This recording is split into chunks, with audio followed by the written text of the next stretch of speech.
You ask Tiger to solve. This deals with linear equations with one unknown. The final result is z equals 5. Let's solve it step by step. Simplify the expression. Expand the parentheses. Simplify the arithmetic.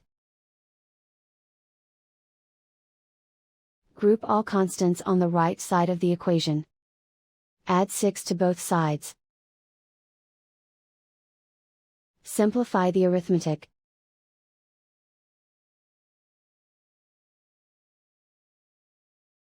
Isolate the z. Divide both sides by 6. Simplify the fraction. Find the greatest common factor of the numerator and denominator. Factor out and cancel the greatest common factor.